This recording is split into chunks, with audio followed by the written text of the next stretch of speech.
Good morning, friends. Good morning, friends. Okay, so in previous lecture we have completed concepts of shift of base year. Do you remember shift of base year? Then we have completed a small concept of chain relatives and link relatives. Do you remember how to calculate CR from LR? LR के basis पे CR कैसे find करते, CR के basis पे LR कैसे find करते, वो पता है आपको? बताओ चेन रिलेटिव कैसे फाइंड करते, CR चेन रिलेटिव्स। हाँ बताओ। CR is equal to CR of current year is equal to CR of current year is equal to बोलो LR of the year, LR of the year into CR of previous year into CR of previous year divided by 100. This is the formula for chain relative of current year. Correct है? Second, what is the formula of link relative of current year? Link relative of current year का क्या formula है? हाँ बोलो। L R of current year का C R of current year, C R of current year divided by C R of previous year, divided by C R of previous year into 100 into 100. This is the formula of LR of the year. This is the formula for LR of the year. And हम सब जानते हैं कि इन LR, in calculation of LR, right, price या quantity consumed of current year is compared with the previous year in LR, whereas in CR price, quantity या whatever you are comparing of current year is compared directly with the base year, is compared with the base year in chain relatives, whereas in link relatives it is compared with the previous year, it is compared with the previous year. Hope you are understanding, my friends. समझ रहा है क्या सबको, या bore हो रहा है आजकल? अभी है कि नहीं? अभी थोड़ा परम्यूटेशन कॉम्बिनेशन खत्म हो गया, प्रोबेबिलिटी खत्म हो गया, तो थोड़ा ये इंडेक्स नंबर्स वगैरह बोर होता रहेगा, है कि नहीं? ऊपर से लेक्चर्स में गाने नहीं है, ऊपर से बीच बीच में म्यूजिक नहीं है कि नहीं? ऊपर से कोई ऐसा मस्त फोटो भी नहीं आ रहा है बीच बीच में, है कि नहीं? तो कोई मज़ा ही नहीं आता रहेगा। ऊपर से टीचर देखने लायक नहीं है कि नहीं? कोई दूसरा होता या दूसरी होती तो और मज़ा आ जाता, है कि नहीं? टीचर देखने लायक नहीं है, मैथ्स पढ़ा रहा है, करेक्ट है कि नहीं? जोक नहीं मारता बीच में, ऊपर से डांटता है, गाने नहीं गाता है, दिखने को भी अच्छा नहीं है या नहीं? ऐसे फोटो वोटो भी बीच में कुछ आते नहीं है। इससे खराब सिचुएशन हो ही नहीं सकता, है कि नहीं? इससे खराब क्या होगा? बराबर है कि नहीं? नंबर वन, टीचर दिखने को अच्छा नहीं है, ऐसे देख के मज़ा नहीं आता है, फील नहीं आता है कुछ। सेकंड, सेकंड मैथ्स पढ़ा रहा है, बोरिंग फॉर्मूले पढ़ाता है, बोरिंग कंसेप्ट पढ़ाता है। थर्ड, बीच बीच में जोक नहीं मारता है कि नहीं? कुछ कुछ लोगों को ऐसे 5-6 जोक की आदत रहती है ना, पीजे की आदत रहती है, वो नहीं मारता है कि नहीं? ऊपर से कोरोना चल रहा है कि नहीं? क्लास में, लाइव क्लास में तो कम से कम आजू बाजू में देखा तो थोड़ा हरियाली दिखती है, थोड़ा अच्छा लगता है इंसान को, दोनों साइड से, लड़का लड़की दोनों की बात कर रहा हूँ मैं। थोड़ा बहुत इधर उधर देखा तो इंसान का मन बहलता लगता है कि चलो ज़िंदगी में कुछ मोटिवेशन है कि नहीं? कुछ पाना है ज़िंदगी में। अब यहाँ पे तो क्या पाए तो कुछ समझ नहीं रहा है। आजू बाजू में दिखा तो मम्मी पापा दिख रहे, थोड़ा आगे देखा तो बहन दिख रही है, भाई दिख रहा है कि नहीं? ऐसे कुछ ज़िंदगी में ऐसे कुछ अचीवमेंट टाइप फील ही नहीं आ रहा है आपको, है कि नहीं? तो पढ़ने में मन नहीं लगता होगा कुछ कुछ लोगों का। तो जोक्स अपार्ट माय फ्रेंड्स, ये क्वेश्चन अपने करियर का है, एंटरटेनमेंट का नहीं है। समझ रहा है? सीए करना है, कौन सा लेक्चर अच्छा लगता है, कौन सा खराब लगता है, हम कोई मूवी देखने नहीं जा रहे मेरे भाई। समझ रहा है कि नहीं? नहीं नहीं यार, मुझे तो आमिर खान ही अच्छा लगता है, शाहरुख खान का मूवी पसंद ही नहीं आता है मुझे, ये इंटरटेनमेंट नहीं है, ये ज़िंदगी है।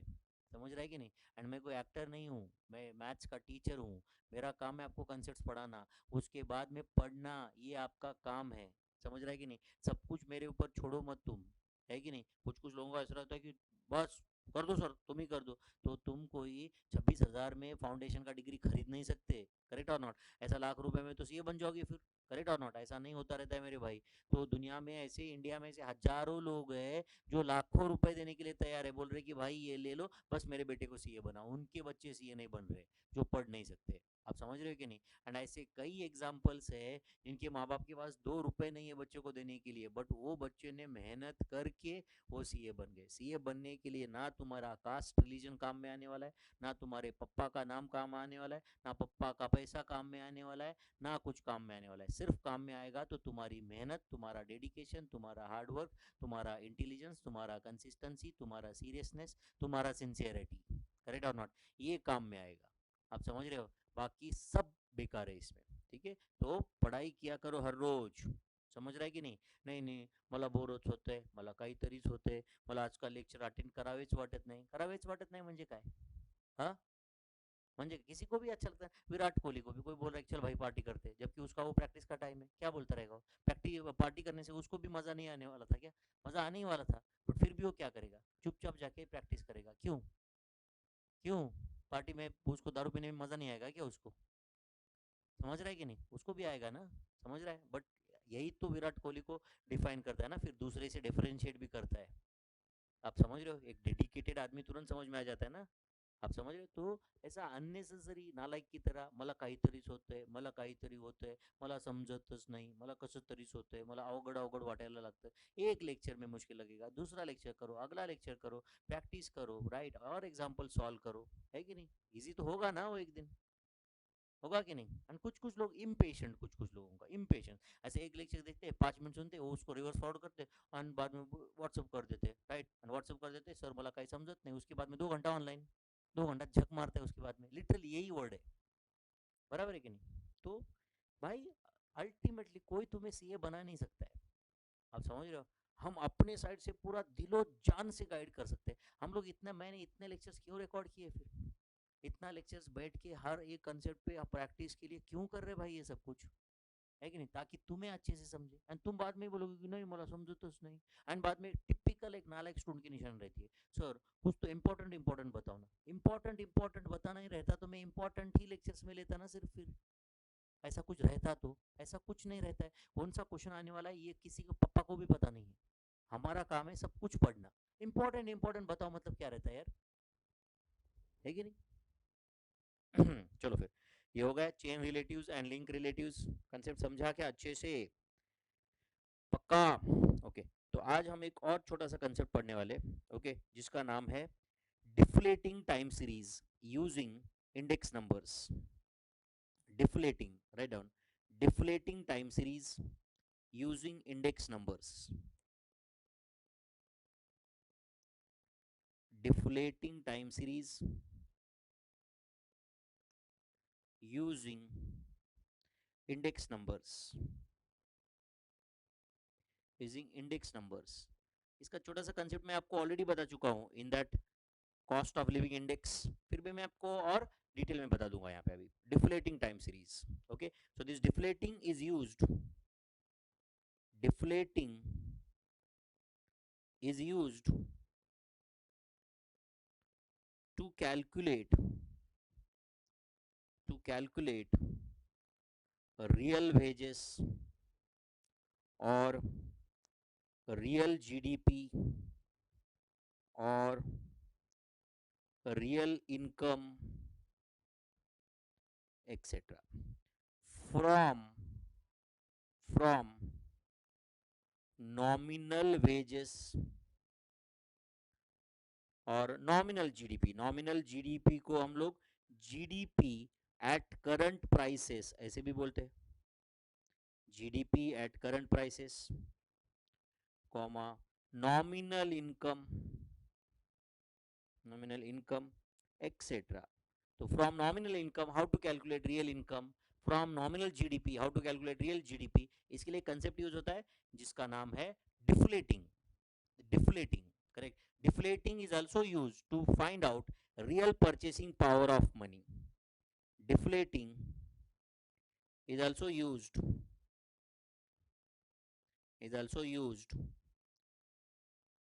for finding real purchasing power of money. Real purchasing power of money. Deflating is also used to find real purchasing power of money. तो अब वो कैसे फाइंड करते हैं वो हम देखते हैं। सब लोग बहुत सिंपल एग्जाम्पल से मैं एक्सप्लेन करूंगा, प्लीज ध्यान दो बच्चों।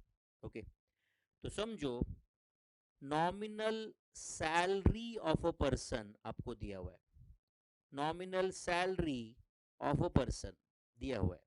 Okay, and suppose wholesale price index दिया हुआ है आपको, होलसेल प्राइस इंडेक्स, या कभी वो कंज्यूमर प्राइस इंडेक्स बोल सकते हैं, या कभी कॉस्ट इन्फ्लेशन इंडेक्स बोल सकते हैं, जो भी बोलना है बोलने दो उनको, होलसेल प्राइस इंडेक्स और कंज्यूमर प्राइस इंडेक्स और कंज्यूमर प्राइस इंडेक्स ऐसा कभी बोलेंगे वो, और कॉस्ट इन्फ्लेशन इंडेक्स ऐसे बोल सकते हैं कभी, कॉस्ट इन्फ्लेशन इंडेक्स, और कभी कभी कॉस्ट ऑफ लिविंग इंडेक्स ऐसा भी बोल सकते हैं, कॉस्ट ऑफ लिविंग इंडेक्स ऐसा भी बोल सकते हैं। Okay, generally we will use the word wholesale price index. Okay, and उसके बेसिस पे you have to find out real salary of the person, real salary of the person, real salary of the person. तो उसके base पे real salary कैसे find करते हैं वो हम देखते हैं। सब लोग अच्छे से ध्यान दो बच्चों। अभी suppose nominal salary of a person is 20,000 rupees. Okay, he earns 20,000, let's say when index number is 100. Okay, तो रियल सैलरी इज ऑल्सो 20,000। क्यों मैं बताऊंगा आपको, अभी सब लोग ध्यान दो। अभी तो अगले महीने में उसका सैलरी लेटर से 40,000 पर मंथ हुआ, कितना हुआ 40,000, मतलब सैलरी डबल हुआ। तो वैसे तो अब उसके जेब में जो पैसा आ रहा है वो तो डबल आ रहा है ना, पिछले महीने 20,000 आता था, अब 40,000 आ रहा है, तो वैसे तो देर is a increase, there is a increase, 20,000 से सैलरी बढ़ गया, 20,000 का 40,000 हुआ। बट समझो, इमेजिन करो कि तुम्हारा होलसेल प्राइस इंडेक्स भी 200 हुआ है, मतलब महंगाई भी डबल हो गई। अब आपको लगता है सर महंगाई डबल हो गया मतलब क्या डबल हो गया, तो overall rise in price, right, मतलब जनरली हर चीज में आप समझ सकते हो कि प्राइसेस डबल हो गए, मतलब हर चीज का ही प्राइस डबल हुआ ऐसे नहीं है, कुछ चीजें 3 गुना हो गई, कुछ 1.5 गुना हो गई, कुछ आधा हो गए, जो भी कुछ है, बट ओवरऑल इंडिया लेवल पे राइट इन्फ्लेशन डबल है, मतलब 100 का 200 हुआ है प्राइस इंडेक्स। आप समझ रहे हो क्या? तो आप बताओ बच्चों, महंगाई डबल सैलरी भी डबल, तो वैसे तो इनकम रियल टर्म्स में बढ़ा ही नहीं, रियल टर्म्स में इनकम तो बढ़ा ही नहीं, जो बढ़ा वो सिर्फ नॉमिनल टर्म्स में बढ़ा, जो बढ़ा वो सिर्फ नॉमिनल टर्म्स में बढ़ गया, in real terms income has not increased only. तो real salary of a person find करना है तो सीधा सीधा फॉर्मूला है उसका, nominal salary, nominal salary divided by wholesale price index, divided by wholesale price index, nominal salary divided by wholesale price index into 100, nominal salary divide by wholesale price index into 100। तो बताओ nominal salary कितना है 40,000 divide by 200 into 100, तो देखो real salary 20,000 ही है, इसका मतलब salary बढ़ा ही नहीं बच्चों। इज इट राइट और नॉट? तो आप बताओ बच्चों, जैसे पिछले महीने में मेरा जो परचेसिंग पावर है, क्या ना ऐसे इस महीने में मेरा सेम ही परचेसिंग पावर है, क्योंकि मेरा जो ग्रोथ है it is just nominal growth, ये रियल ग्रोथ है ही नहीं। बट अब समझो नेक्स्ट महीने में मेरा सैलरी लेट अस से 40,000 या 45,000 है, एक काम करो 50,000 है, समझो कितना है 50,000, सैलरी 50,000 है, मतलब सैलरी आप देखो ओरिजिनल मंथ के साथ कंपेयर करोगे तो 20,000 का 50,000 हो चुका है, मतलब 2.5 टाइम्स हो चुका है। बट देखो समझो महंगाई लेटेस्ट से यहाँ पे अभी 270, मतलब महंगाई 2.5 टाइम्स से भी ज्यादा बढ़ चुकी है, होलसेल प्राइस इंडेक्स इज 270, तो अगर आप देखोगे तो आप रियल सैलरी अभी 20,000 से भी कम आएगा। करो कैलकुलेशन, 50,000 डिवाइड बाय 270 इंटू 100, तो आंसर इज 18,518.5185। आप समझ रहे हो क्या बच्चों? तो आप बताओ बच्चों, राइट, इन जो भी सपोज वो पहला डेटा ईयर 1 का था, तो उसके कंपैरिजन में राइट ईयर 3 में उल्टा उसका सैलरी कम हुआ है। आपको लोगों को सैलरी कम कैसे हुआ है सर, 20,000 का 50,000 हुआ है, 20,000 का 50,000 हुआ है, तो 20,000 का 50,000 हुआ है भाई, क्या 2.5 गुना मेरा सैलरी बढ़ गई, बट इन महंगाई 2.5 गुना से भी ज्यादा बढ़ चुकी है। 100 से 250 होता तो 2.5 टाइम्स बोल सकता था मैं, इधर तो 270 हो चुका है, मतलब जितना मेरा इनकम बढ़ा उससे भी ज्यादा महंगाई बढ़ गई, तो अल्टीमेटली मेरा रियल टर्म्स में इनकम बढ़ा ही नहीं, उल्टा तो इन टर्म्स ऑफ परचेसिंग पावर मेरा इनकम कम हुआ, मेरा स्टैंडर्ड ऑफ लिविंग उल्टा डिटोरिएट होगा, उल्टा डिटोरिएट होगा। अब बताओ समझो अगले महीने में मैं 60,000 रुपए कमाता हूँ, 60,000, पर मंथ कमाता हूँ, तो 20,000 का 60,000, वैसे तो ओरिजिनल मंथ के साथ कंपेयर करोगे तो 3 गुना हो चुका है। बट समझो उस समय पे होलसेल प्राइस इंडेक्स मान लो 400 है, मतलब महंगाई 4 गुना बढ़ गई है। तो बताओ 60,000 डिवाइड बाय 400 इंटू 100, तो आंसर इज 15,000। तो बताओ राइट, पहले मंथ में जो मेरा सैलरी 20,000 था रियल सैलरी, उल्टा अब वो कम होके 15,000 हुआ, ऐसा मैं बोल सकता हूँ। अब कुछ लोगों को लगेगा कि सर कैसे सैलरी कम हुआ, सर 20,000 का 60,000 हुआ, 3 गुना हुआ। मेरे भाई, मेरे पापा से मैं 3 गुना पैसा कमाता हूँ आज। मेरे पापा जो उनके जमाने में कमाते थे, मान लो उनसे 3 गुना में पैसा कमाता हूँ, बट महंगाई 10 गुना हो चुकी है। इसका मतलब मेरे पापा से भी मेरा स्टैंडर्ड ऑफ लिविंग तो कम ही हुआ ना। करेक्ट और नॉट? सीधी सी बात है। Are you understanding this? Some simple. Ultimately पैसा क्या है यार? पैसा क्या कागज है? Main is purchasing power. आज मैं बोलता हूँ कि मेरे पास 1 करोड़ है, बट 1 करोड़ रुपए में आता क्या है वो भी तो इंपॉर्टेंट है ना। मेरे पापा जब बोलते थे, समझो बाई चांस उस जमाने में मेरे पास 1 करोड़ है, तो 1 करोड़ में क्या क्या होता था उस जमाने में, आज मेरे जेब में 1 करोड़ है तो उसमें क्या होता है? देर इज अ डिफरेंस और not? Are you understanding? Imagine करो बच्चों, मुझे याद है अभी भी कि जब मैं पुणे में आया था यहाँ पे, तो मैं ऐसे आजू बाजू में होर्डिंग देखता था कि होर्डिंग देखता था। एक्चुअल में मैं कब आया था? 99 2000 में जब मैं पुणे आया था, मतलब करीबन 20 साल पहले। तो मैं देखता था ऐसे डेक्कन पे होर्डिंग देखता था ऐसे। ओके, मैं वहाँ पे मराठवाड़ा हॉस्टल पे रहता था। एंड टिपिकल मराठवाड़ा हॉस्टल, मतलब टिपिकल मिडिल क्लास लोग रहते वहाँ पे, राइट? तो हॉस्टल पे देखता था और डेक्कन में ऐसा एक आधा होर्डिंग देखता था रास्ते पे, buy a flat in Model Colony just for 15 lakhs, just for 15 lakhs। And मुझे वो होर्डिंग देख के इतना गुस्सा आता था, और मुझे लगता था कि साला बेशर्मों को कैसे शर्म कैसे नहीं आती है, जस्ट फॉर 15 lakhs बोल रहे। इधर पैसे पैसे के लिए हमारे क्लास की फीस 5,000 रुपए थी, तो उसमें मुझे लगता था कि बाप रे 5,000 रुपए फीस है। आप समझ रहे हो क्या? आप समझ रहे हो क्या? तो buy a flat just for 15 lakhs। अब बताओ बच्चों, वही फ्लैट मॉडल कॉलोनी का आज 2.5 करोड़ रुपए में है। 2.5 करोड़ में है। एंड आज भी वो बता रहे कि buy a flat just for 2.5 crore, just for 2.5 crore. Are you understanding? मतलब परचेसिंग पावर ऑफ मनी है चेंज और नॉट। आज मेरे जेब में 1.5 करोड़ रुपए है, तो भी मैं वो फ्लैट अफोर्ड नहीं कर सकता था। तब मेरे जमाने में मेरे पास 50,000 रुपए थे, तब भी मैं अफोर्ड नहीं कर सकता था वो। करेक्ट और नॉट? तो आप बताओ बच्चों, उस जमाने में मेरे जेब में 1.5 करोड़ होते तो मैं वैसे 10 फ्लैट बाय कर सकता था। आज मेरे जेब में 1.5 करोड़ रुपए है, मैं एक फ्लैट बाय नहीं कर पा रहा हूँ। इसका मतलब purchasing power of money matters और नॉट? उस जमाने में किसी के पास 1.5 करोड़ होना एंड आज 1.5 करोड़ होना, देर इज अ डिफरेंस और नॉट? तो एग्जैक्टली exactly, मेरा इनकम नॉमिनल टर्म्स में कितना भी बड़ा रहने दो, बट इन रियल टर्म्स मेरा इनकम क्या है वो मैटर करेगा कि नहीं? तो to find out my real income, my real wages, real GDP, correct और not, you have to deflate nominal salary by using wholesale price index, by wholesale price index। अब नेक्स्ट महीने में समझो मेरा सैलरी 80,000 है, मतलब 4 गुना हो गया सैलरी, करेक्ट है? बट समझो होलसेल प्राइस इंडेक्स 300 ही है, मतलब देखो मेरा सैलरी 4 गुना बढ़ गया, बट प्राइस इंडेक्स 3 गुना ही बढ़ गया। इसका मतलब there is some real growth also. तो 80,000 डिवाइडेड बाय 300 इंटू 100, तो देख सकते हो इट इज 26,666.66666, मतलब ओरिजिनल मंथ के कंपैरिजन में एटलीस्ट मेरा सैलरी ज्यादा है, अभी 20,000 से ज्यादा है।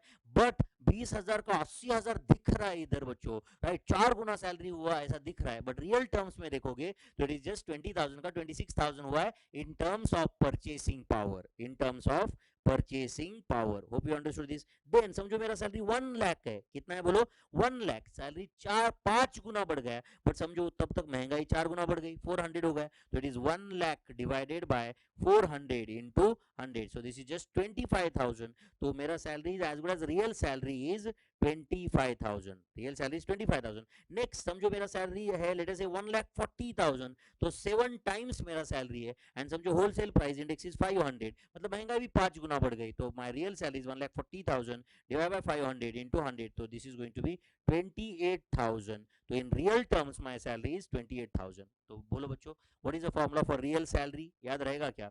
Real salary is equal to, real salary is equal to nominal salary, nominal salary, या नॉमिनल सैलरी को ही हम बोल सकते हैं salary in money terms, salary in money terms, मतलब एक्चुअल में तुम्हें कितना पैसा मिल रहा है आज, divided by wholesale price index, divided by wholesale price index. जैसे मैंने बताया होलसेल प्राइस इंडेक्स की जगह वो कभी कॉस्ट ऑफ लिविंग इंडेक्स बोलेंगे, कभी कंज्यूमर प्राइस इंडेक्स बोलेंगे, आप समझ रहे हो क्या? या कभी होलसेल प्राइस इंडेक्स खुद बताएंगे, जो भी कुछ है, आप समझ रहे हो क्या? Right, it is one and the same.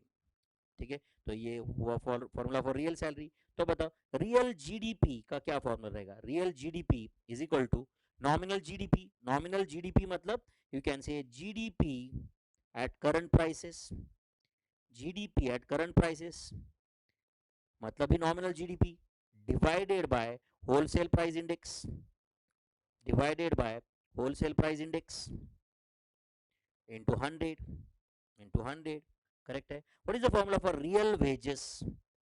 real wages is equal to nominal wages मतलब मनी वेजेस, कितना पैसा आपको मिल रहा है, divided by wholesale price index, wholesale price index. अब होलसेल प्राइस इंडेक्स की जगह कंज्यूमर प्राइस इंडेक्स या कॉस्ट इन्फ्लेशन इंडेक्स भी आप बोल सकते हो बच्चों, into 100। So this is what is the concept of deflating. कोई मुश्किल नहीं है बच्चों, समझा आपको ये? तो real income, real salary, real wages आप फाइंड कर सकते हो। क्या फॉर्मूला है? Nominal wages divided by wholesale price index into 100, nominal wages divided by wholesale price index into 100 is the formula. Is that clear? समझा सबको?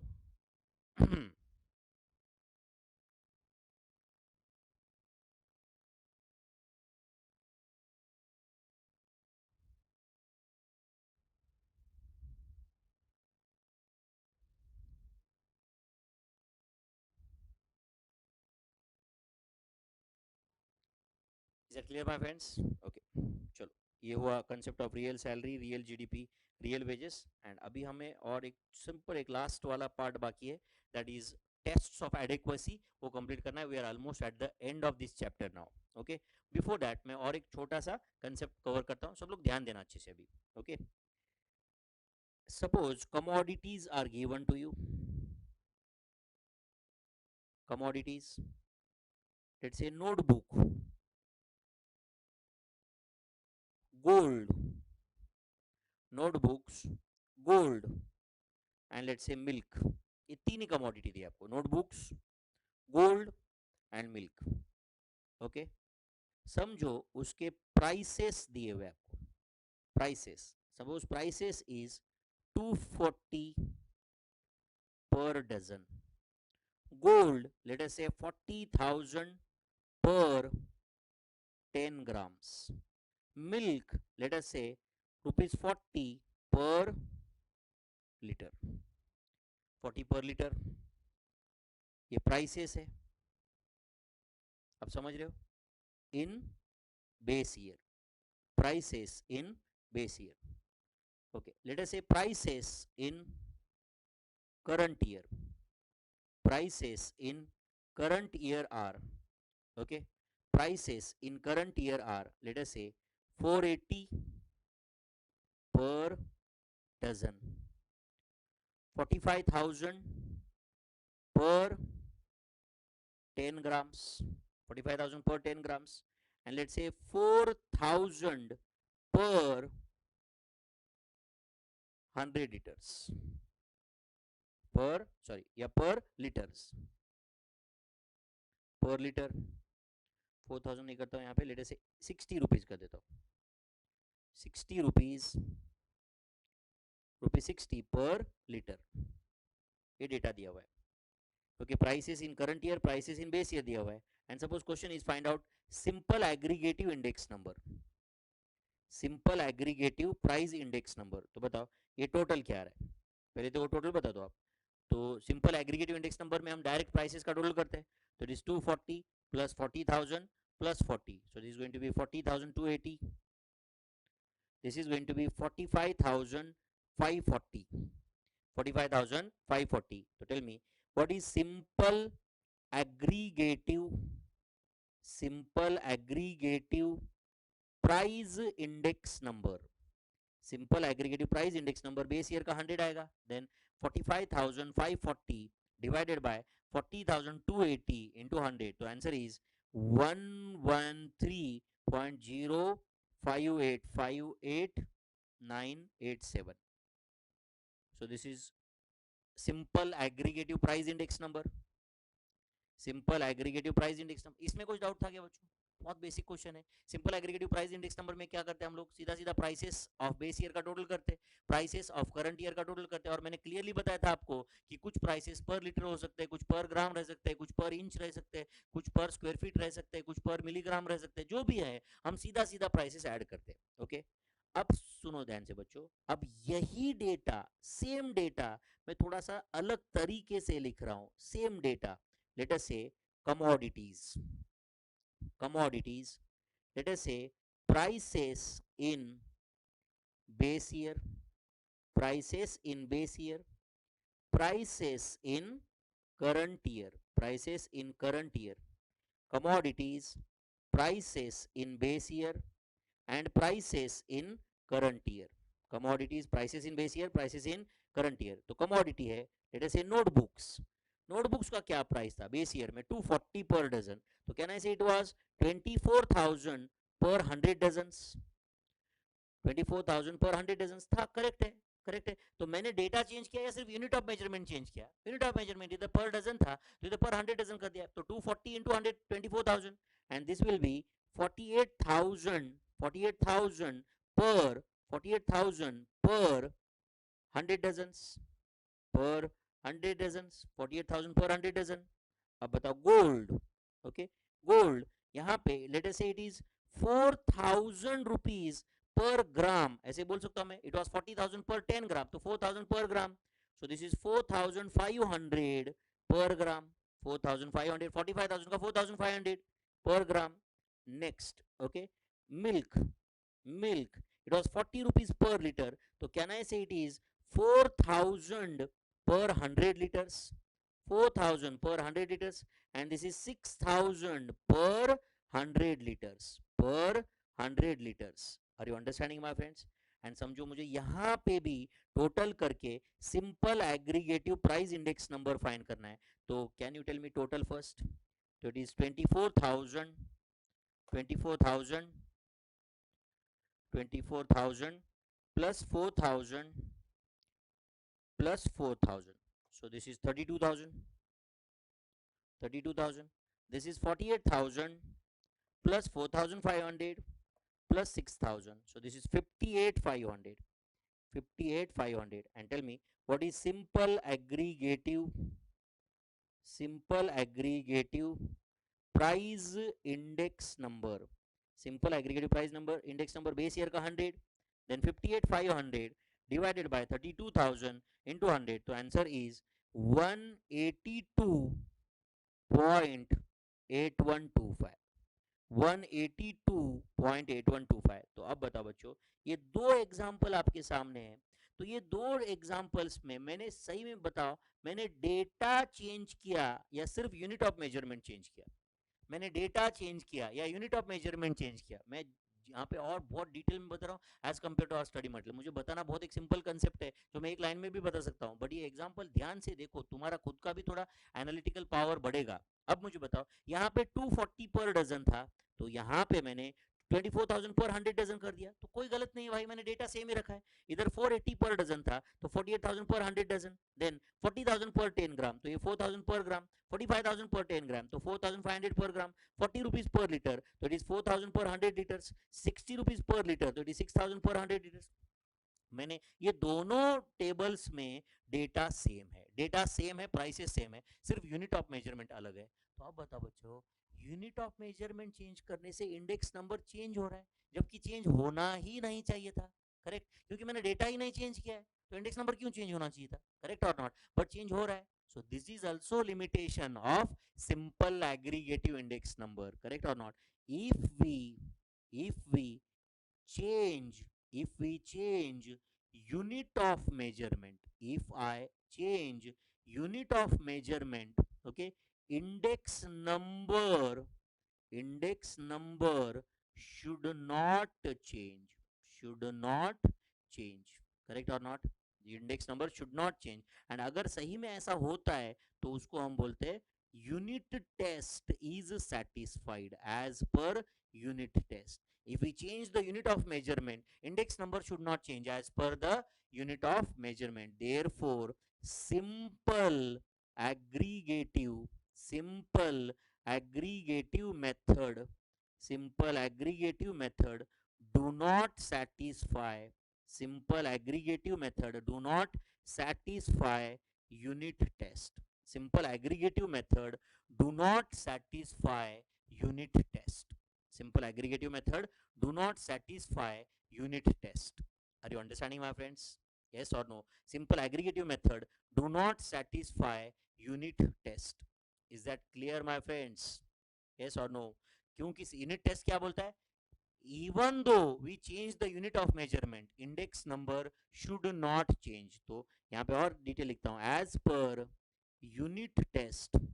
per unit test, formula of construction, formula of construction of index number, formula of construction of index number should be independent should be independent of unit of measurement, should be independent of unit of measurement. Correct है? जबकि simple aggregative method में ये unit test satisfy नहीं हो रहा है, क्योंकि अगर यूनिट टेस्ट सेटिस्फाई हो जाता तो दोनों यहाँ पे 100 एंड 113.058 है, इधर 182, मतलब पहला डेटा बोल रहा है कि प्राइस लेवल सिर्फ 13% से बढ़ गया है, दूसरा डेटा बता रहा है कि प्राइस लेवल 82% से बढ़ गया है, जबकि डेटा ही सेम है. जबकि डेटा ही सेम है. पहला डेटा बोल रहा है कि 13% से प्राइस बढ़ गया, दूसरा बोल रहा है कि 82% से प्राइस बढ़ गया, मतलब there is a conflict over here. There is a conflict over here. Are you understanding this? तो ये कंफ्लिक्ट तो होना ही नहीं चाहिए था, तो it is not satisfying unit test. So simple aggregative method do not satisfy unit test. ऐसा भी क्वेश्चन आ सकता है एग्जाम में 1 मार्क के लिए कि which of the following do not satisfy unit test. तो देखो बच्चों, एक सिंपल 1 सेकंड का 1 मार्क है, बट उसको एक्सप्लेन करने के लिए मुझे यहाँ पे 15-20 मिनट हो गए, आधा घंटा हो गया करीबन. Are you getting this? तो simple aggregative method do not satisfy unit test. Simple aggregative method do not satisfy unit test. आप समझ रहे हो क्या? तो ये लिमिटेशन है सिंपल एग्रीगेटिव में इंडेक्स नंबर्स का. And to overcome this limitation एक मेथड डिराइव किया गया, उसको बोलते हैं simple average of relatives. Simple average of relatives. आप ये लिख के ले रहे हो क्या? ओके, तो यहाँ पे मैं और लिखता हूँ, यहाँ पे simple aggregative index numbers, simple aggregative index numbers,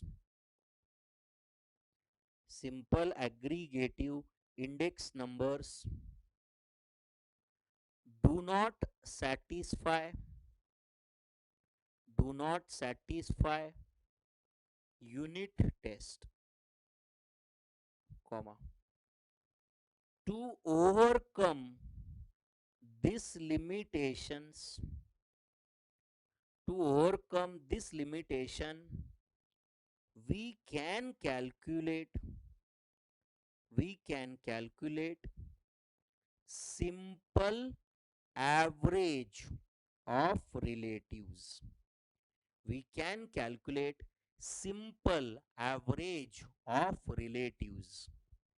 We can calculate simple average of relatives.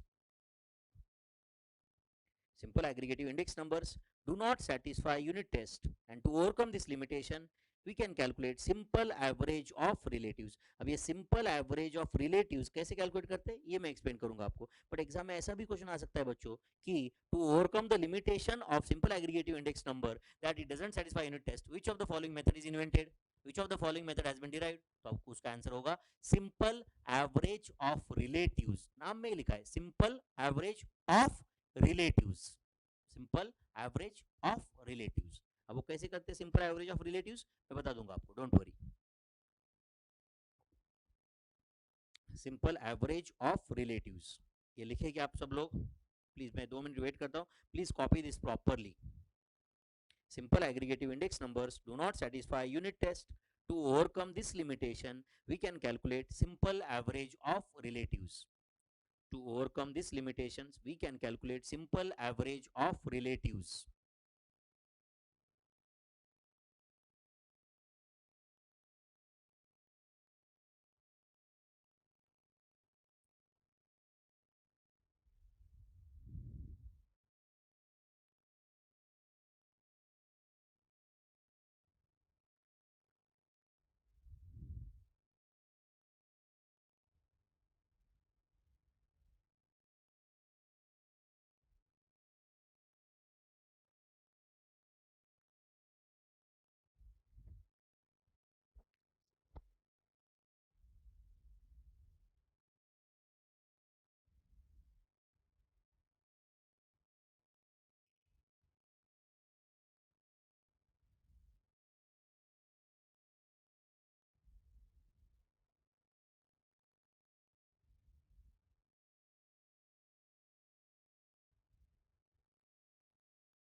हो गए.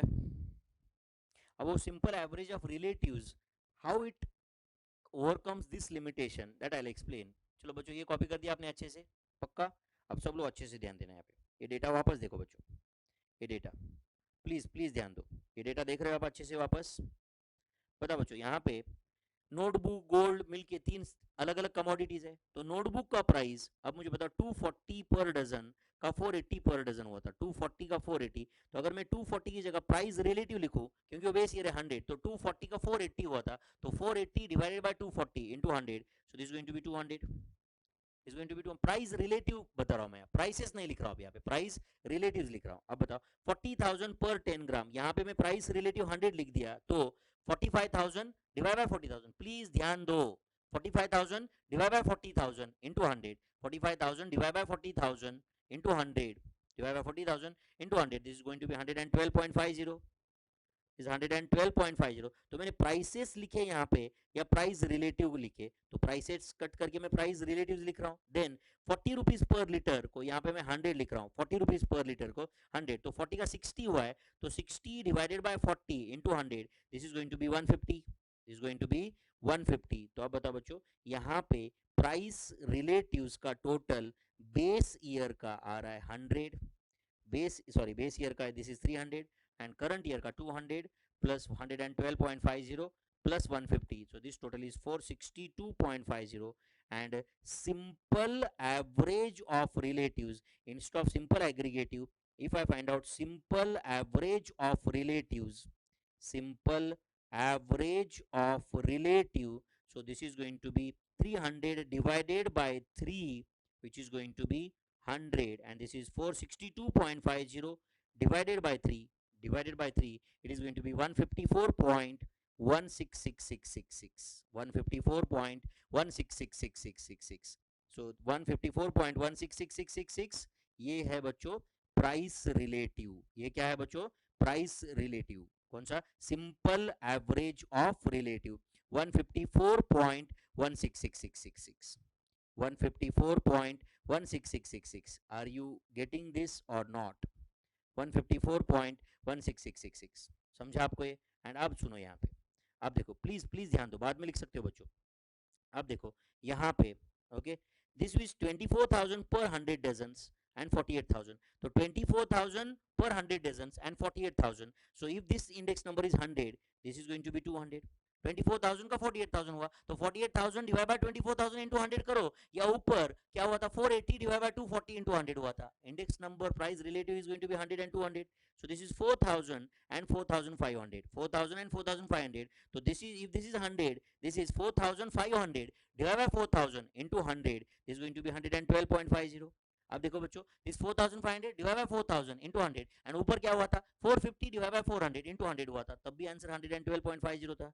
दिस इज 4,000 का 6,000 हुआ है, 4,000 का 6,000 हुआ है, 4,000 का 6,000 हुआ है. इसका मतलब हुआ if this is 100, this is going to be 150. And simple है बच्चों, ये टोटल 300 आएगा, and this total will come 462.50, and divide by 3, क्योंकि सिंपल एवरेज ऑफ रिलेटिव है, तो this going to be 100, and this is going to be 154.16666. तो आप बताओ बच्चों, in spite of change in unit of measurement, in spite of change in unit of measurement, right, index number has not changed. Simple average of relatives देखो दोनों जगह पे same है. इसका मतलब हुआ simple average of relatives has succeeded, simple average have relatives, simple average of relatives has succeeded in satisfying unit test. तो देखो दोनों जगह पे इंडेक्स नंबर वही है, 154.16666, 154.166. इनफैक्ट ये डेटा ही सेम दिख रहा है आपको, तो देखो दोनों टेबल सेम ही है. क्यों? अब देखो यहाँ पे क्या था, नोटबुक का प्राइस 240 का 480 हुआ था,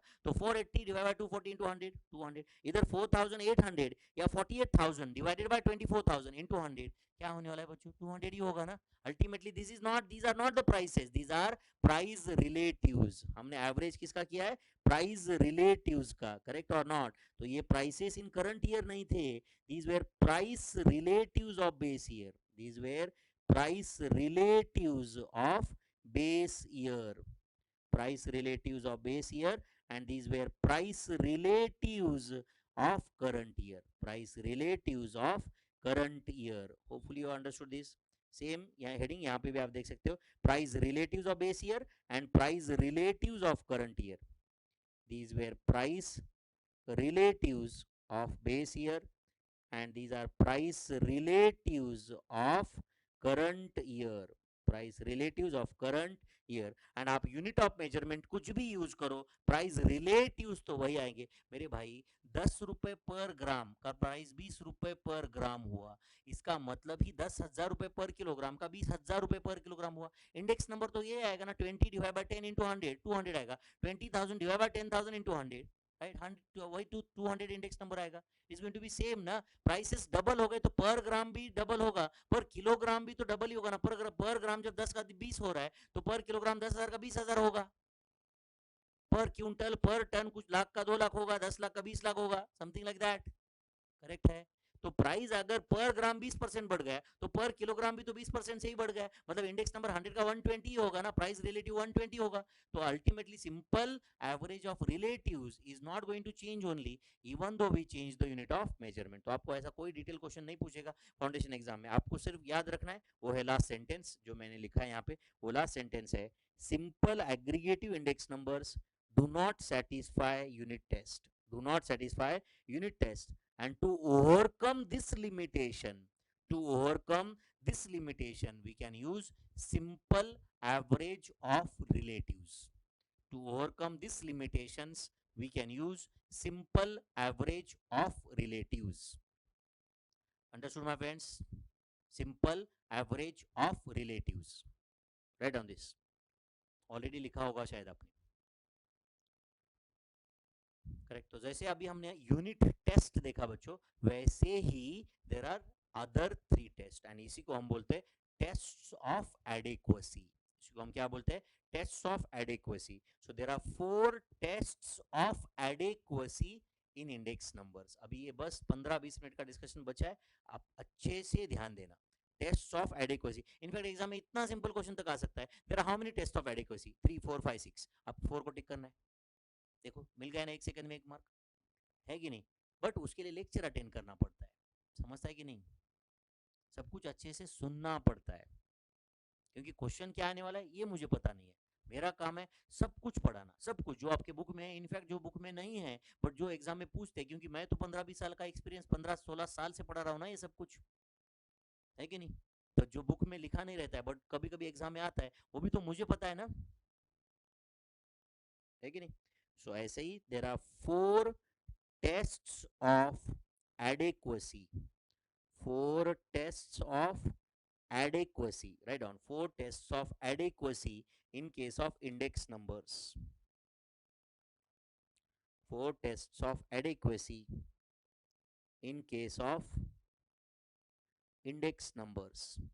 तो 4 टेस्ट वो क्या है एंड कौन सा मेथड वो टेस्ट सेटिस्फाई करता है, आपको इतना ही याद रखना है. मैं आपको भले प्रूफ के साथ बता रहा हूँ, जस्ट फॉर योर नॉलेज मैं आपको बता दूंगा. जैसे पहला एग्जाम इंस्टीट्यूट ने उन्होंने सिर्फ बताया, उन्होंने कि simple aggregative index number do not satisfy unit test, therefore simple average of relatives has been introduced. But मैंने आपको एग्जांपल के साथ बताया, उन्होंने एक लाइन लिखा है बस. तो मैंने आपको ऊपर एग्जांपल क्रिएट करके बताया ना ये कैसे होता है. तो there are 4 test of adequacy in case of index numbers. वो 4 टेस्ट है. 1 unit test, second time reversal test, third factor reversal test, and fourth circular test. ये मेथड के नाम भी आपको याद रखना है. 4 tests of adequacy in case of index numbers. So there are 4 tests of adequacy in case of index number. वो 4 tests of adequacy के नाम है unit test, time reversal test, factor reversal test and circular test. उसमें से what is unit test मैं आपको already ऊपर explain कर चुका हूँ. Correct. What is unit test? Unit test is formula of construction of index number. ये already मैंने ऊपर लिख के दिया है, वापस लिख रहा हूं. Formula of construction of index number should be independent, should be independent of unit of measurement, should be independent of unit of measurement. Bracket में लिखता हूं, it means even though we change unit of measurement, even though we change unit of measurement, index numbers should not change.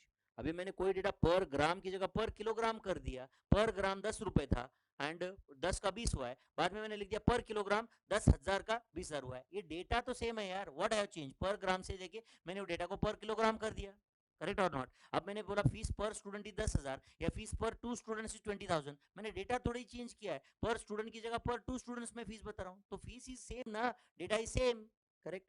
So it means even though we change the unit of measurement, index number should not change, correct?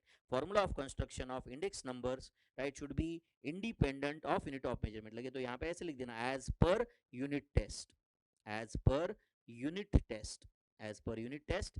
Formula of construction of index number should be independent of unit of measurement. That means index numbers should not change, index number should not change if we change the unit of measurement. Or you can say unit test is said to be satisfied, unit test is said to be satisfied if index number doesn't change even though we change the unit of measurement. लगे तो ये भी लिख देता हूं आपको मैं, unit test is said to be satisfied, is said to be satisfied, unit test is said to be satisfied if index number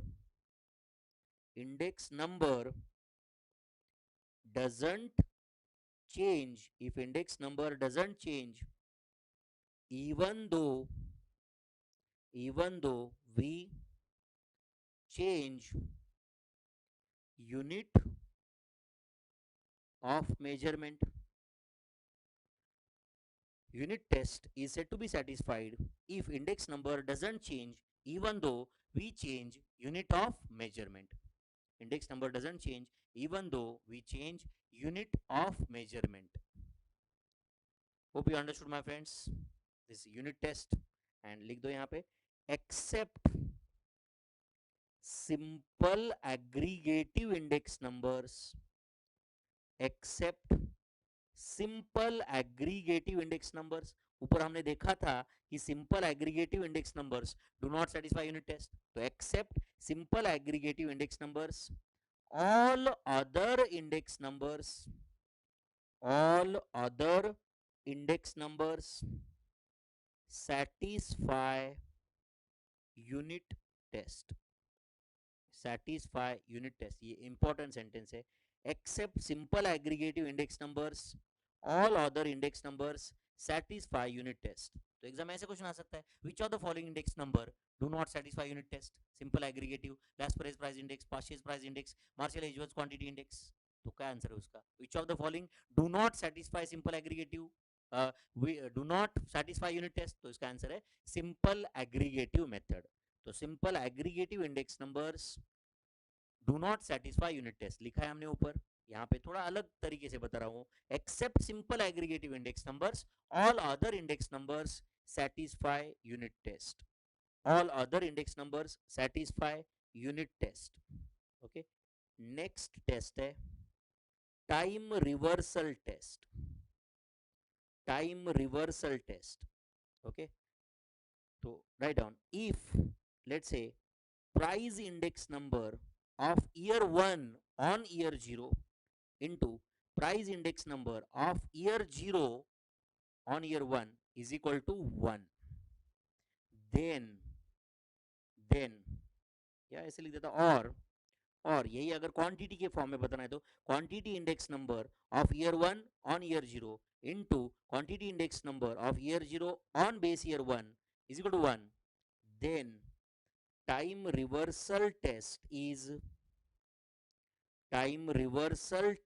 is said to be satisfied, time reversal test is said to be satisfied. अब आपको लगता होगा sir P01 क्या है, तो P01 का मतलब होता है price index number of year 1 on base year 0। And P10 क्या होता है, price index number of year 0 on base year 1। मतलब हमने क्या किया, अभी करंट ईयर को बेस ईयर कर दिया, बेस ईयर को करंट ईयर कर दिया। आप समझ रहे हो?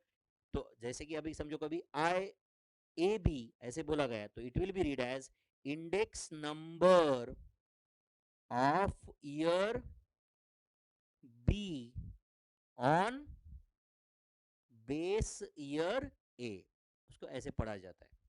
या कभी इंडेक्स नंबर समझो ऐसे बोला गया आपको पी क्यू, तो it is index number of year Q, index number of year Q on base year P, on base year P. तो कोई भी index number of year 1 into on base year 0 into index number of year 0 on base year 1, ये अगर इनका product 1 आएगा, मतलब ये एक दूसरे के रेसिप्रोकल्स होना चाहिए, then only you can say time reversal test is satisfied. मैं आपको प्रूफ के साथ बताता हूं कि कौन सा index number time reversal test satisfy करता है। अब ये यहाँ पर लिख के लो, मैं आपको एक्सप्लेन करता हूँ। यहाँ पे लिखो, उसके बाद में जब मैं एक्सप्लेन कर रहा हूँ तब कुछ मत लिखो, सिर्फ ध्यान देना।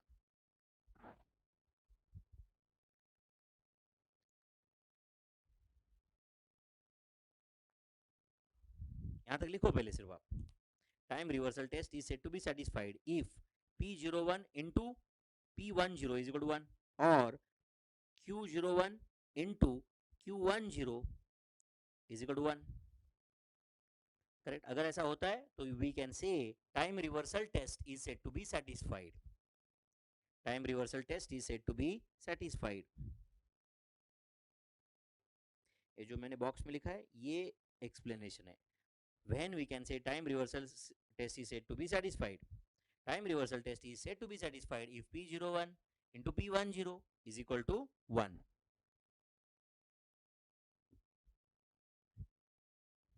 P01 into P10 is equal to 1 और Q01 into Q10 is equal to 1 ऐसा रहा, तो we can say time reversal test is satisfied, time reversal test is satisfied।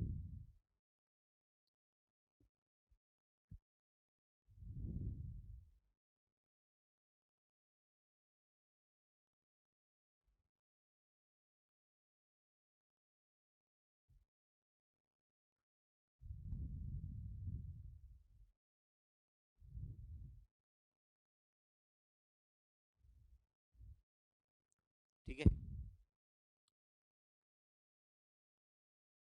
समझाओ चाहिए, देखते हैं हम लोग। अभी लेटेस्ट से अब कुछ मत लिखो, सिर्फ ध्यान दो यहाँ पे। अब मुझे बताओ what is Laspeyres price index of year 1 on year 0, year 1 on year 0 या year n on base year 0, on base year 0। तो लैस्परेज प्राइस इंडेक्स बोलो क्या होता है, summation of P n divided by summation of P0, यहाँ पे होता है Q0 Q0, लैस्परेज प्राइस इंडेक्स। अब बताओ what is Laspeyres price index of year 0 on year n, of year 0 on year n। तो आपको क्या करना है बच्चों, सिंपल यही इंडेक्स नंबर कॉपी करना है, सिर्फ यहाँ पे अब n की जगह 0 करो और 0 की जगह n करो, तो it is summation of Pn है तो इधर 0 होगा, Q0 है तो Qn होगा। यही फॉर्मूला, सिर्फ आप यार बेस ईयर का करंट कर दिया, करंट को बेस कर दिया, divide by summation of this P0 है तो Pn होगा एंड दिस इज Qn। समझ रहे हैं? ये लैस्परेज प्राइस इनटू 100 छोड़ो, वो तो सिर्फ परसेंटेज के लिए होता है। अब बताओ इनका प्रोडक्ट करने से कुछ कैंसिल हो रहा है, so this is not equal to 1, इनका कुछ कैंसिल होगा ही नहीं, मतलब आंसर इज नॉट 1। इसका मतलब Laspeyres price index do not satisfy time reversal test. Do not satisfy time reversal test. Second, okay, इसका मतलब हुआ Laspeyres index, Laspeyres index do not satisfy, do not satisfy time reversal test. वैसे ही पाशेज index के case में हम अगर देखें तो let us say Paasche's price index, Paasche's price index of year 1 on base year 0 into let us say Paasche's price index, Paasche's price index of year 0 on base year 1, इसका product करके देखते हैं हम लोग. तो पाशेज प्राइस इंडेक्स क्या है, summation of P N divide by summation of P zero, इतना तो पक्का. यहाँ पे होता है Q N, Q N correct है, इनटू अब सिर्फ सेम कॉपी पेस्ट मार दो, सिर्फ एन की जगह जीरो करो और जीरो की जगह एन करो, तो it is summation of P zero Q zero divided by summation of P N Q zero. And अगर मेरे ख्याल से ये अगर आप प्रोडक्ट करोगे तो कुछ भी कैंसिल नहीं हो रहा है, so this is not equal to one, इसका प्रोडक्ट वन नहीं है. इसका मतलब हुआ पाशेज इंडेक्स, फिर वो पाशे का प्राइस इंडेक्स हो या क्वांटिटी इंडेक्स हो, क्वांटिटी इंडेक्स के लिए भी प्रोडक्ट वन नहीं आएगा. Paasche's index do not satisfy, Paasche's index do not satisfy, Paasche index do not satisfy time reversal test. Paasche index do not satisfy time reversal test. Are you understanding my friends? अब हम देखते हैं for fishers index. Okay चलो देखते हैं Fisher's price index, Fisher's price index of year 1 on base year 0 into Fisher's into Fisher's price index, Fisher's price index of year 0 on base year 1. Okay इसका product देखते क्या आता है. Okay तो Fisher's price index का formula is under root, हाँ बोलो, summation of P N Q zero divide by summation of P zero Q zero, ये लास्ट प्राइस इंडेक्स हुआ, into Paasche's summation of P N Q N divide by summation of P zero Q N. Correct है. तो ये under root last price index into Paasche's price index and this itself is Fisher's index. तो ये fishers index है into, आप बताओ same आप copy paste करो इधर का, सिर्फ एन की जगह जीरो करो और जीरो की जगह एन करो, तो it is summation of P zero Q N divided by summation of P N Q N into summation of P zero Q zero, सिर्फ एन इधर का ही बस कॉपी पेस्ट करो, एन की जगह जीरो, जीरो की जगह N, into summation of pn q0. so this is under root, and आपको पता है under root x into under root y, under root xy होता है, तो it is summation of pn q0 divided by summation of p0 q0 into summation of pn qn divided by summation of p0 qn into अगले जो square root के अंदर है summation of p0 qn divided by summation of pn qn into summation of p0 q0 divide by summation of P N Q zero. Correct है. And देखो आप यहाँ पे मेरे ख्याल से summation of P N Q zero ये और ये cancel, summation of P zero Q zero, summation of P zero Q zero cancel, summation of P N Q N, summation of P N Q N cancel, summation of P zero Q N, summation of P zero Q N cancel, तो it is under root one, मतलब answer one आया. ये तो मैं आपकी जानकारी के लिए बता रहा हूँ, ऐसा कोई आईसीआई स्टडी मतलब में दिया भी नहीं है. उन्होंने बोला है Fisher's index satisfy time reversal test. अब तुम कैसे होता है क्या होता है देख लेना तुम. यहाँ पे मैं आपको नॉलेज के लिए प्रूफ के साथ बता रहा हूँ, आपको ये याद नहीं करना है. आपको याद क्या करना है, सिर्फ Fisher's index satisfy time reversal test. But अगर आप प्रूफ के साथ जाओगे तो आप भूल नहीं पाओगे, क्योंकि रट्टा नहीं मारना पड़ेगा, आपको खुद को प्रूफ पता है. इसका मतलब हुआ Fisher's index, Fisher's index satisfy time reversal test, satisfy time reversal test. समझ में आ रहा है क्या आपको ये फीचर्स इंडेक्स. एंड वैसे अभी मैं आने से टाइम वेस्ट नहीं करूंगा प्रूफ में. Even Marshall Edgeworth index, Marshall Edgeworth index, Marshall Edgeworth index satisfy time reversal test, Marshall Edgeworth index satisfy time reversal test. तो ज्यादा से ज्यादा आपके एग्जाम में ये आ सकता है कि which of the following index satisfy this test, which of the following index doesn't satisfy this test. तो Marshall Edgeworth index also satisfy time reversal test. And सुनो ध्यान से, अभी वो Dorbish Bowley's index and Walsh's index का कोई हमें लेना देना नहीं है, वो सेटिस्फाई करता है या नहीं करता है वो हमारे सिलेबस में नहीं है। Are you understanding this? हमें कंसर्न है सिर्फ Laspeyres, Paasche's, Marshall Edgeworth and Fisher's. समझ रहे हैं आपको ये? तो Fisher's price index of year 1 on year 0 into Fisher's index price index number of 0 on base year 1, इनका प्रोडक्ट 1 आ रहा है, इसलिए Fisher's index satisfy sorry this is not time reversal test, हाँ करेक्ट है, satisfy time reversal test. And अभी हम next देखेंगे what is factor reversal test, तो याद रहेगा ये। तो विच test these Fisher's ideal index as well as Marshall Edgeworth index satisfy time reversal test, whereas Lasprey's index and Pasch's index do not satisfy time reversal test. तो ये हमारा second test था. Next, third test of adequacy is factor reversal test. Factor reversal test. Factor reversal test. So write down. Factor reversal test. Factor reversal test is said to be satisfied.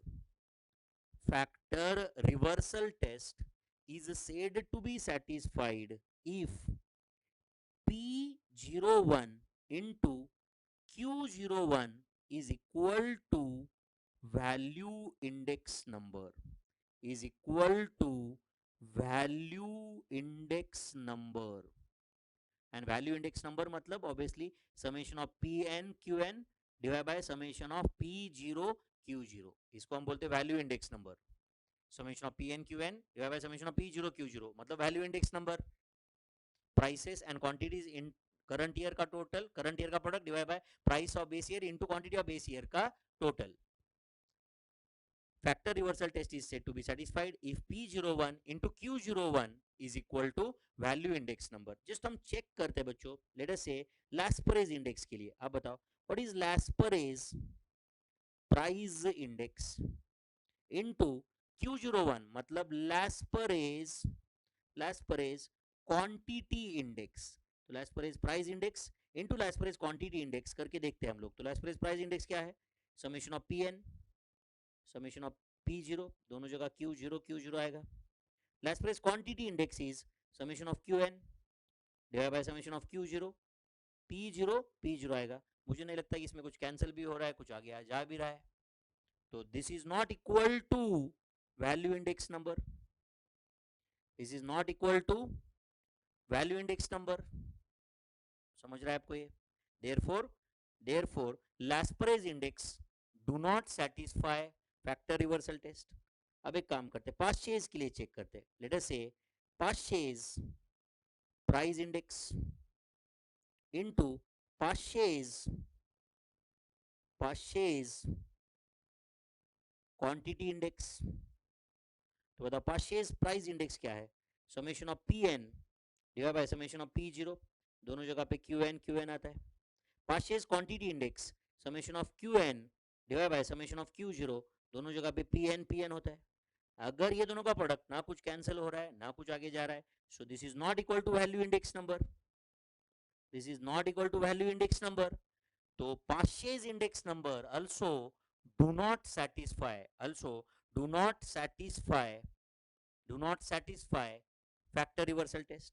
Martial Edgeworth के लिए check करते हैं. Let us say Marshall Edgeworth price index into Marshall Edgeworth quantity index into Marshall Edgeworth quantity index. तो बोलो Marshall Edgeworth price index क्या है? Summation of Pn Q0 plus summation of Pn Qn divided by summation of P0 Q0 plus summation of P0 Qn. Price index number. Quantity index number क्या है? This is summation of Qn P0 plus summation of Qn Pn divided by summation of Q0 P0 plus summation of Q0 PN. Q0 PN. This is Marshall Edgeworth quantity index. मुझे नहीं लगता इसमें भी कुछ cancel हो रहा है. आप समझ रहे हो क्या कुछ कैंसिल ही नहीं हो रहा है. This is not equal to value index number. This is not equal to value index number.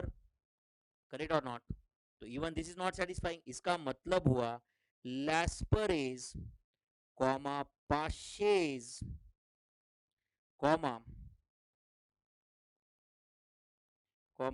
Marshall Edgeworth's indices do not satisfy factor reversal test. Do not satisfy factor reversal test. तो अब हम देखते हैं Fisher's price index. Fisher's price index into Fisher's quantity index. तो बताओ Fisher's price index, बताओ क्या है Fisher's price index. It is summation of Pn Q0 divided by summation of P0 Q0 into summation of, this is Fisher's last price index into purchase price index. So this is Pn Qn divided by summation of P0 Qn. Correct है. So this is Fisher's price index into Fisher's quantity index. अभी into under root अगले bracket में है तो मैं उधर ही उसी square root के अंदर लिख रहा हूँ ये.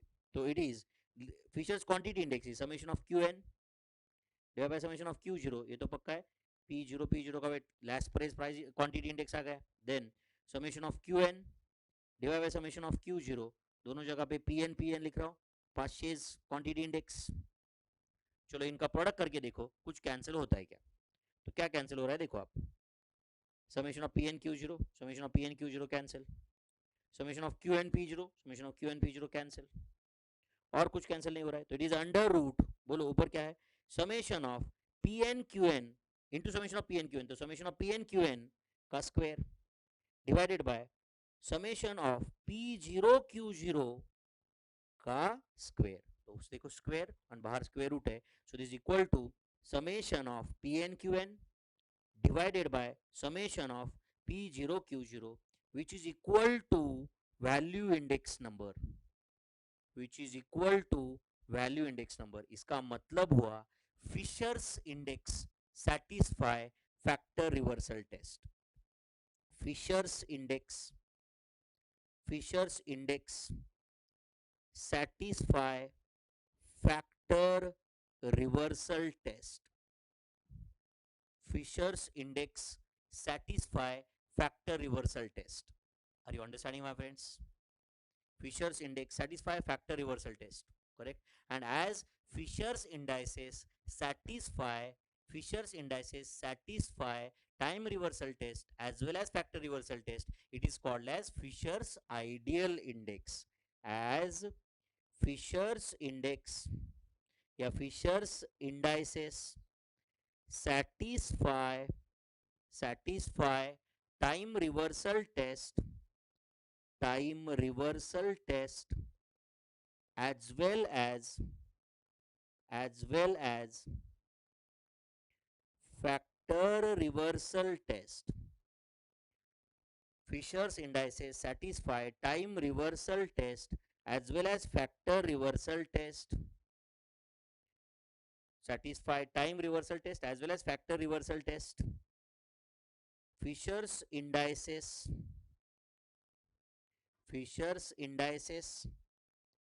are called as Fisher's ideal indices. Are called as Fisher's ideal indices.